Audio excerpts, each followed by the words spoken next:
Alright, welcome back to Agar and Pestis. This is Pestis. Today's science experiment is coming to you via the world of microbiology. Now, the first thing that I am doing here is I'm prepping some distilled water. The way that I'm preparing it is I'm simply boiling it to make sure that everything inside of it is dead.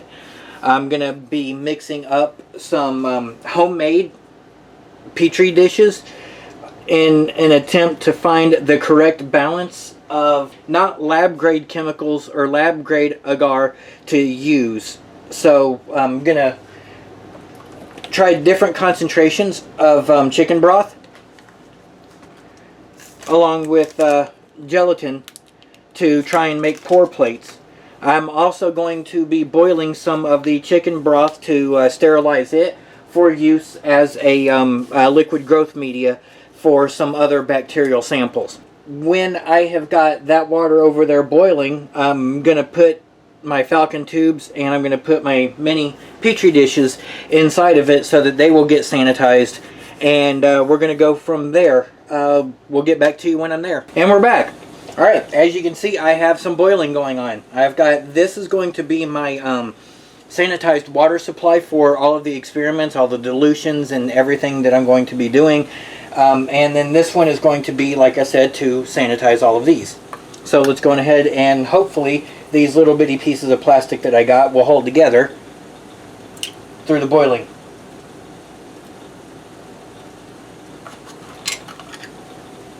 And if they don't, I know not to buy them again.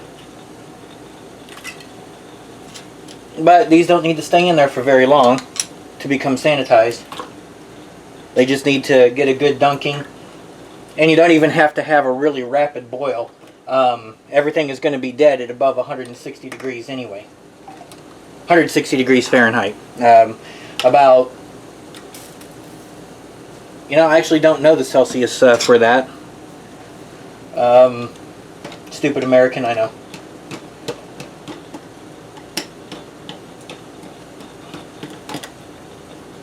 Alright. So, I'm going to go figure out what the measurement is in Celsius and come back to you. Alright, and welcome back. I got called back to my stove here because, well, my Petri dish is melted. So, note to self, obviously you get what you pay for, and I didn't pay very much for those. So, instead of using those little miniature Petri dishes, I am going to be using Tupperware bowls. As you can see, those got pretty much trashed. And I still forgot to look up the temperature in Celsius for 160 degrees Fahrenheit. Well, I know that 51 is about 123, so I'm going to say close to 70 degrees Celsius. Should be enough to kill everything, so you don't actually have to get your water to boiling. And I should not have left those unattended, but them's the breaks, and I know next time not to buy those because they wouldn't have even survived in an autoclave. Let me get this cleaned up and I'll get back to you. And welcome back. So I've got a different pot out now, and I am going to just gently pour hot water over these. Maybe only doing 2 at a time instead of trying to do all 4. And that should sanitize these enough for the experiments that I'm going to be doing with you guys.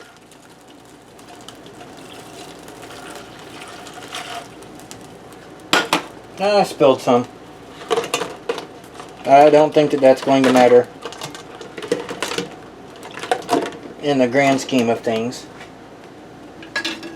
Let me get one of my spatulas here to help stir. I'm going to put these in the drainer.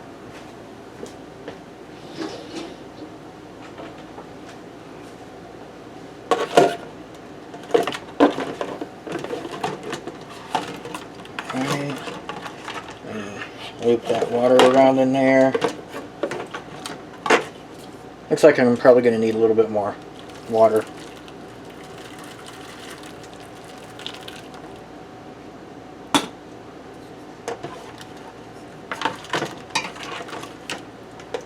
Okay. And I'll get back to you when I've got them all done. And welcome back. I have got all of the bowls done. And now I am going to put the chicken broth over here in this pan, and I'm going to start the boiling process for it. I need this to be sterile, so I'm going to go on ahead and apply it or add it to the pan. I don't need very much of it, but I am going to do an excess of it just in case. I'm going to try to stop it from glugging there, just in case I make a mistake.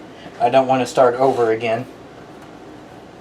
I'm going to turn this back on and let that heat up, and I'll get back to you again. Alright, so I've got this boiling here, and the water should almost be boiling as well. Let me turn the heat up on it just a little bit more because I need for that water to be... There, we've got steam finally. So I'm going to add a cup of that to this. A cup is about 240 milliliters of water. Because that's what the recipe for the gelatin I'm using calls for. So we're going to check the concentration of that to see whether that's going to be a good enough to grow bacteria on. And I have plenty of steam now, so I'm going to go on ahead and turn that off. And I'm going to go on ahead and add a cup to my measuring cup.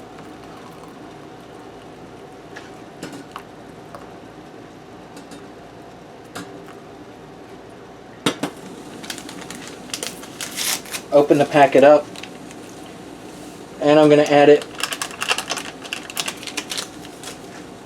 and I'm going to let it dissolve and stir it, and I'll get back to you when I'm ready to move on to the next step. Alright, welcome back. I have got a few specks down there that I can't get to dissolve, but for the most part this looks pretty well dissolved. So I'm going to use the milliliter measurement over here and add some to these bowls. I have no idea how much it takes to cover the bottom of these bowls and enough to make a agar plate with, but we're going to experiment and find out. So I'm going to draw 50 milliliters up, and I'm going to add it over here.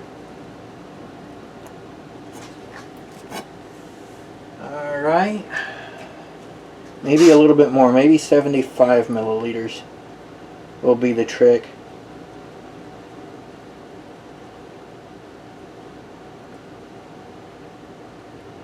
Alright, there's 75 milliliters. That might be a bit too much, but I'm going to go on ahead and do the same over here for bowl 2, just in case they shrink when they get cool. And 25 more.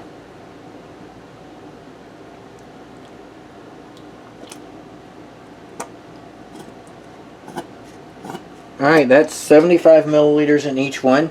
Now, when this is cool, I'm going to hopefully have a pretty good agar plate to spread on. Now, this is my control, and I'm only going to be using just water and the gelatin to look for the consistency. I'm going to compare it to this over here, which is going to be gelatin and chicken broth. Chicken broth is a really good growth medium for most types of bacteria, especially the ones that we're going to be looking at here at the beginning. Now, I'm going to wash this cup, I'm going to get the broth over here, and we're going to do the same thing. I'll see you in a few minutes. Alright, and we're back. So, the measuring cup has been washed, and then I rinsed it afterwards with distilled water. And now I'm going to add a cup of the broth into the measuring cup. There we go. And now I'm going to add the packet of gelatin.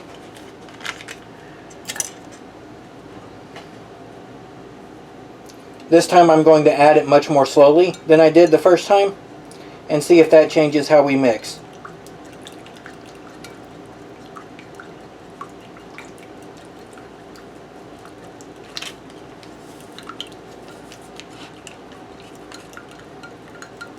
Yep, definitely does. Follow the package instructions, add it slowly. Alright, and there we have it. So, now I'm going to take my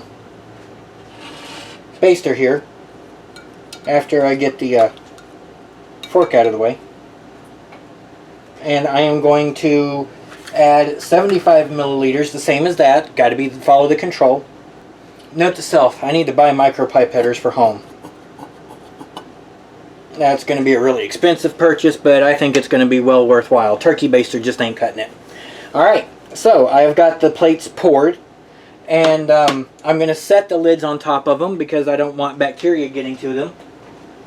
And I'm going to let them cool off out here before I go put them into the fridge to solidify. Now, the reason I need to do that is because these things are going to be developing a lot of moisture from condensation on them, and you need to store them upside down so that the condensation doesn't destroy your agar. Well, if I put them in there upside down right now, I'm not going to have plates. So I'm going to let these cool off here, and we'll get back to you at the next step. Thanks. Welcome back to Agar and Pestis. This is Pestis. Now I'm setting up to do some liquid broths, some liquid cultures here for bacteria. Now the samples that I'm going to be getting and performing aren't coming from any sort of lab or anything like that. I am getting the samples myself. I went out earlier and I got samples from the environment. One of them was a sewage drain, just to see. I've actually got a pretty disgusting sample. I've got a sample of dog feces to look for bacterial content on that. I've got several soil samples, one of which is from a construction site, and that's what I'm going to be testing. I'm going to put my hands on an agar plate and see what grows on it after a couple of days. I'm going to, take a swab to my toilet handle and doorknobs and my truck and see what happens. I'm going to start setting this on the heat now. I'm going to turn it on so that it can start to heat up and kill anything that's inside of it. Once again, it doesn't need to get too boiling. It just needs to stay between 170 or 160 or 70 degrees Celsius and 212 degrees Fahrenheit or 100 degrees Celsius for the bacteria that might already be present in it for them to all die. Once that's done, I'm going to transfer to these here after I sanitize them, and I'm going to screw the caps on. We're going to refrigerate them, and then once I have cultures that have grown on the plates, then I'm going to transfer from the plates to these so that we can get more culture growing. Now this step is a long way down the road, but I want to go on ahead and have these refrigerated and set aside for use later. And when I get to the next step, I'll let you know, or I'll come back to you. Alright, welcome back. This is Pestis. I have sanitized my cups here that I'm going to use. Let me knock a little bit more of the water out of them. I have sanitized the lids. And you can see that the broth is boiling back there in the bag. So what I'm going to do now is I'm going to give this one quick rinse in distilled water.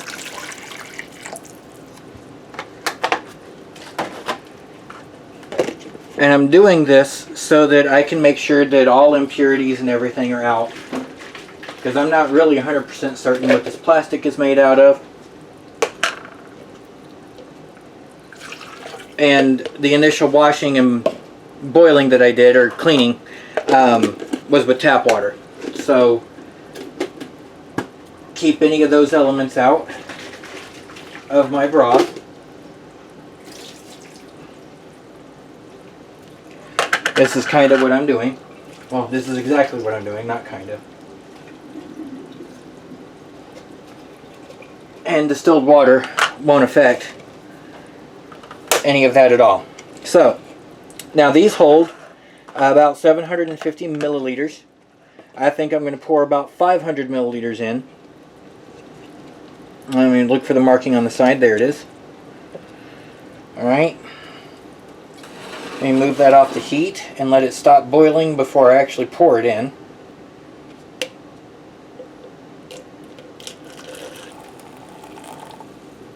That's not quite 500 milliliters. So instead of boiling up more, I'm just going to even it out between the two of them. And put the cap on them.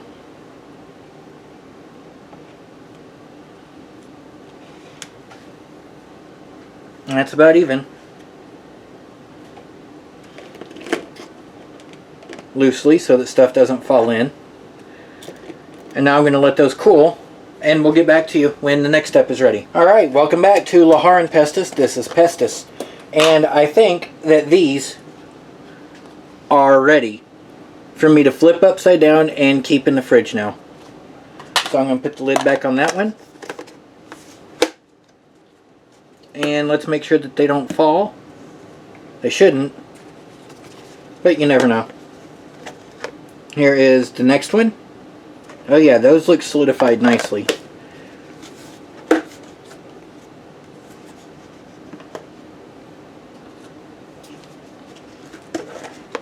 Alright, now there is the test one, because those were the controls. And I'm trying to speak as quietly and carefully over these as I can, because your mouth has got bacteria and so does your nose. So exhaling, talking can contaminate your surface. And look at that one. Alright, let's get these into the fridge. These are still cooling, and yeah, I think I'm going to call this one done. So thank you for watching. Like, subscribe, and comment. Let us know what you want to see next, what else you'd like to see. Talk about Tasty Thursday. You have a good night.